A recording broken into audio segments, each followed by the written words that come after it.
Nilijaribu kumtafuta kocha wa zamani wa kikosi cha Yanga, lakini pia mara kadhaa ameshakuwa katika benchi la ufundi la kikosi cha Tanzania kwa maana Taifa Stars, akipita Ruvu Shooting, pia Charles Boniface Mkwasa. Kwa upande wake yeye ana maoni gani na hiki ambacho kinaendelea? Ni mapema anaungana na Murtaza Mangungu kumtabiri bingwa wa ligi kuu, ama ana maoni tofauti? Na nini kitafanyika kwa timu hizi mbili zinazowania ubingwa, mmoja aweze kuchukua ubingwa huo? Hapa Charles Boniface Mkwasa akiweza kuzungumza kwa kile ambacho kipo hivi sasa na namna ambavyo mwenendo wa ligi hiyo upo. Imekuwa ligi ambayo imekuwa na makundi ambayo kuna timu 16, lakini zimegawanyika katika maeneo matatu. Kuna timu ambazo zinajaribu kutafuta namna ya kufika kwenye kuchukua ubingwa, na kuna timu ambazo zinajaribu kutafuta kupata nafasi za juu kidogo, na kuna timu ambazo au kuna grupu ambalo sasa linakimbia kwenye kushuka daraja. Kwa hiyo bado ligi ni ngumu, huwezi kutabiri sasa hivi nani anaweza kuwa bingwa, lakini kama mechi ya juzi ambayo ingekuwa imechezwa, pengine ingeweza kutoa mwelekeo, sio kama ni kushinda, mwelekeo, yani kama anaweza kuwa na nafasi ya kushinda ubingwa, kwa sababu timu zimekuwa kwa shindano kwa ukaribu, ushindano umekuwa mkali, wachezaji wa kigeni wengi wameleta changamoto, na wachezaji wa nyumbani wengi wamekaza msuli kidogo, na wanaleta ushindani mkubwa kwenye timu. Kwa hiyo ligi bado ngumu na haina yani mtu ambaye ana uhakika kwamba atachukua ubingwa. Na kocha Mkwasa umezungumza hizo timu tatu za juu ambazo kila mmoja ana nafasi ya kuchukua ubingwa, ingawaje kwa Azam yeye imekuwa ameachwa na tofauti alama nyingi na Simba na Yanga. Tubaki hapa kwa Simba na Yanga. Mistake gani ambayo mmoja wapo akifanya anaweza akaukosa ubingwa msimu huu? Ile mechi ya juzi pengine ingeweza kutoa tafsiri halisi. Kama wangekwenda sare ingekuwa bado kwenye dilema, na timu kama moja hapo ingefungwa pale, basi timu iliyofungwa ingekuwa na nafasi finyu ya kupata nafasi ya ubingwa, na ambaye amepata ushindi aidha kama angepata Simba maana angekuwa anaongoza kwa pointi 2, na kama angepata Yanga angetanua ule wigo wa kuongoza, na mechi hizi zimebaki chache. Na mbali ya ubingwa katika mbio za ufungaji bora, mpaka hivi sasa mechi 22 kwa 23 zimechezeka, na anaongoza kwa ufungaji bora ana mabao 12. Tunaweza tukawaweka katika fungu gani washambuliaji wa msimu huu?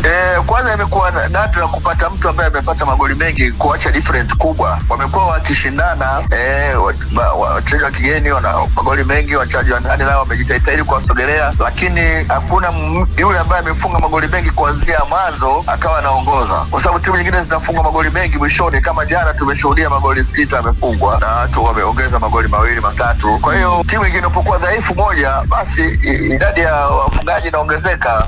Kwa hiyo bado kinyang'anyiro cha ufungaji bora akina mwenyewe, wala japo mmoja mwenye kuongoza ligi anakuwa na confidence zaidi ya kujua kwamba anaweza kaongoza, lakini naye hajawapita watu wengi kwa magoli mengi. Na mpaka sasa hivi kwenye hii 13 ya mwisho ya mzunguko wa ligi kuu Tanzania bara, timu gani pengine imekusurprise kwa kile ambacho inakitoa uwanjani? Timu nyingi ukiangalia zile ambazo pengine zilianza vibaya kutokana na pengine matatizo ya registration ya wachezaji, vibali na nini, timu kama mfano Tabora sikutarajia kama ingeweza kuwa kwenye nafasi za juu zaidi.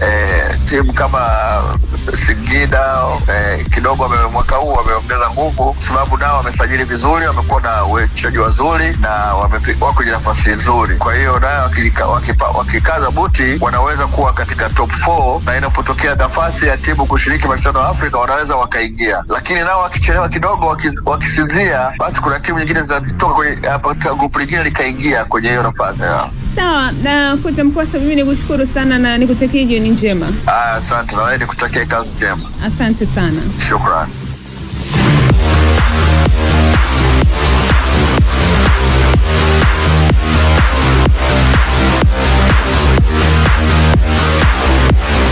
Ni Charles Boniface Mkwasa huyo, kocha wa soka na kocha mzawa, kocha Mtanzania, akiweza kutoa maoni yake kwa kile ambacho kipo kwenye ligi. Amesema ligi iko katika maeneo matatu, imegawanyika katika vipande vitatu. Hao ambao wanawania ubingwa wa ligi kuu, hao ambao wanawania nafasi 3 za juu, alafu kuna wale ambao wanawania usishuke daraja. Lakini anasema kwa upande wake mechi ya dabi ya Kariakoo ingechezeka, timu moja kati ya hizo mbili ingepata ushindi, ndo angeona kwa maana ubingwa ungeamuliwa na timu gani kutokana na ushindi wa dabi ya Kariakoo. Lakini kutokana na timu hizo hazijacheza ile dabi mpaka hivi sasa, anasema ni mapema, anaungana na Murtaza Mangungu kwa kile ambacho kipo hivi sasa katika msimamo wa ligi kuu ya NBC. Ya na ndo kile ambacho tulikuwa tunakizungumza hapa kwamba mchezo huu wa dabi ndio ukiangalia ni mchezo pekee ambao inawezekana ikawa kwetu ni rahisi kuweza kudetermine nani ambaye anaweza kuwa bingwa kutokana pia na nature ya ligi yetu na ushindani ambao pia upo. Ukiziangalia timu ambazo zimezisababisha hizi Yanga na Simba ambazo ndo timu ambazo zina challenge ubingwa pale juu zikaangusha alama, nyingi zimezifanya hizi timu ziangusha alama kwa surprise. Hakuna mtu ambaye alikuwa anajua kabisa kwamba leo Simba anaenda kucheza mchezo, labda Simba anaenda kucheza dhidi ya Coast, leo Simba ataangusha alama. Hapana. Tena Simba alikuwa anacheza KMC, yani na Simba anaondoka kipindi cha kwanza anaongoza magoli mawili, ilikuwa ngumu. Yanga anaenda kucheza dhidi ya Tabora, tena Chamazi pale, uwanja ambao ni favorite zaidi kwa Yanga. Hakuna mtu ambaye alikuwa anajua Yanga anaenda kuangusha alama kwenye ule mchezo. Na tena ukizingatia kwamba ratiba ambayo ilikuwa inafuata mbele yake ilikuwa ni mchezo mwingine mgumu dhidi ya Azam. Kwa hiyo ukiangalia hizi nyingine zimewafanya Yanga kaangusha alama, ndo zile asilimia kadhaa ambazo kwenye football huwa zipo kwamba mpira hautabiriki, ni by surprise. Lakini ukiangalia Azam ambaye amechukua alama 3 kwa Young Africans, hiyo iko pale unaweka tiki. Na ukiangalia pia Azam ambaye amechukua alama kwa Simba alama moja na pia kwa Young Africans alama zote 3. Kwa hiyo unaona huyo ni mpinzani pekee ambaye kulingana na nature ya ushindani wa ligi yetu ambaye unaweza kaenda ukampigia chapuo kwamba huyu anaweza kaenda akacheza dhidi ya hizi timu mbili akachukua alama.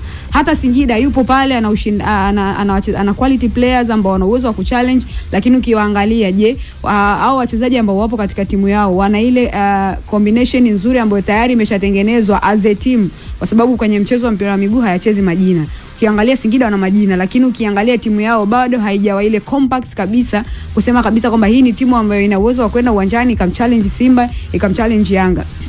Njoo mwangalia Azam FC. Azam FC ni lini alishawahi kuchukua alama 6 dhidi ya Young Africans? Utakuja kuangalia kwenye record utakuta ni kitu ambacho ule msimu Azam anachukua ubingwa hakuchukua alama kwa hawa vigogo, au alichukua ni 3 pekee. Msimu Azam anakuwa bingwa 2014. Alichukua kwa Yanga. Okay. Alichukua kwa Yanga na kwa Simba kote. Makeza malimaliza unbeaten nilimsema. Na okay. Kwa hiyo angalia Azam amechukua ubingwa ni kipindi gani, alafu njoo angalia kwa sasa hivi. Hata msimu, yani just imagine ili ujue kwamba hizi timu mbili wa Stara zimejiweka katika nafasi ambayo ni ya tofauti.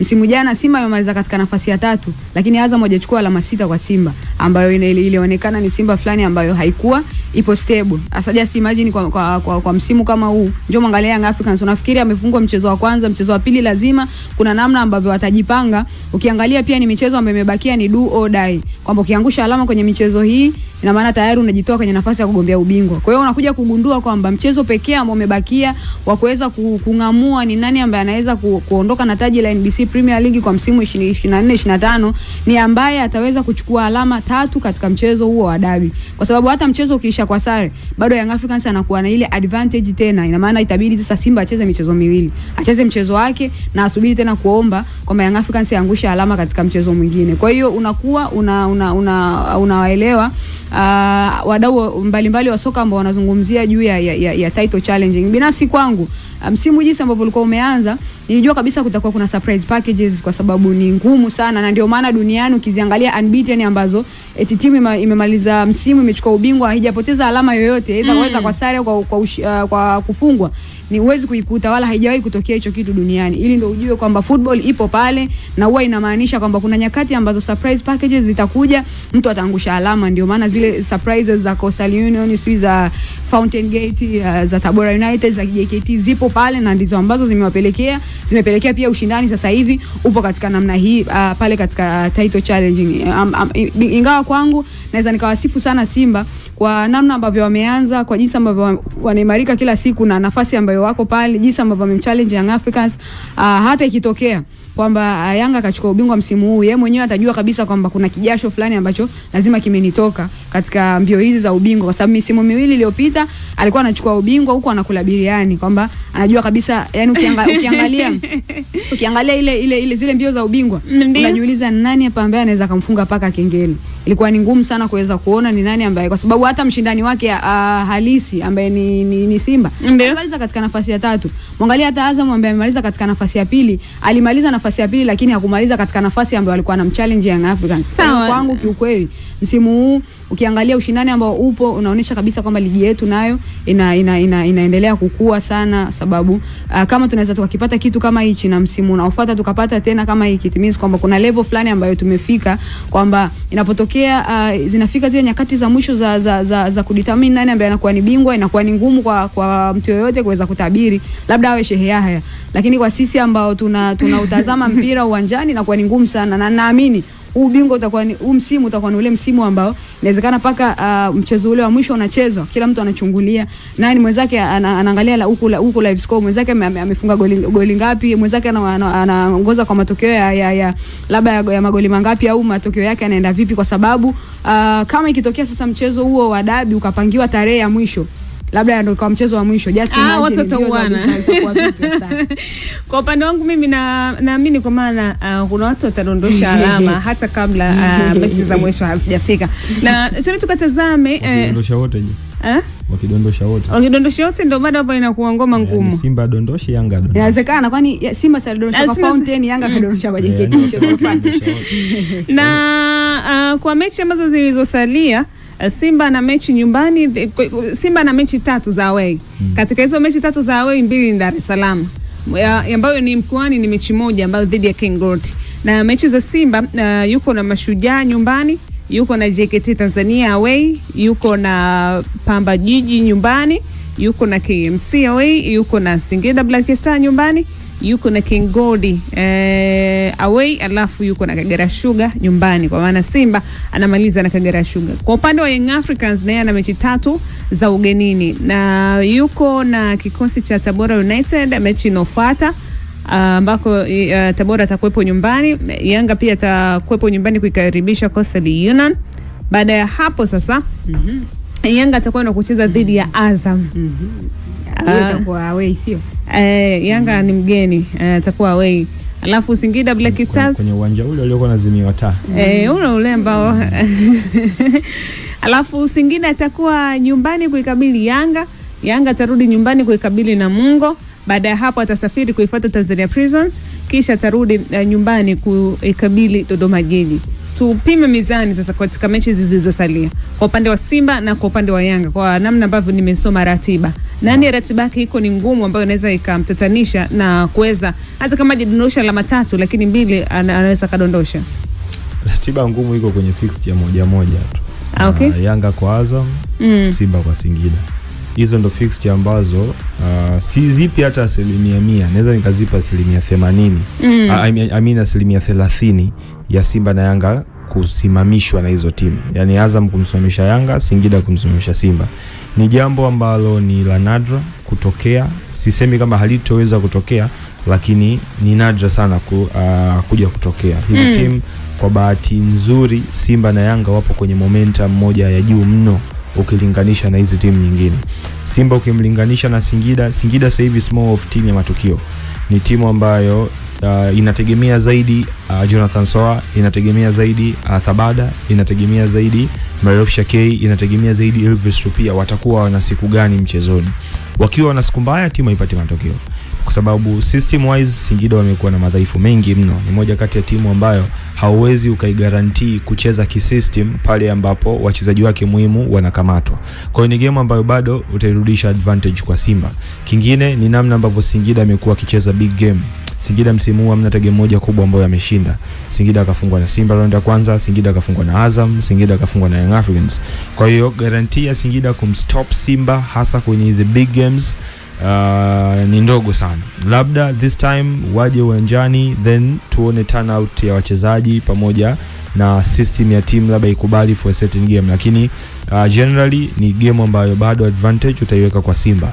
Young against Azam the same. Azam amekuwa na madhaifu mengi sana kwenye siku za hivi karibuni. Viwango vya wachezaji wa Azam sasa hivi nategemea zaidi Jibril Sila, ambaye yeye amekuwa na hizo surprising moments.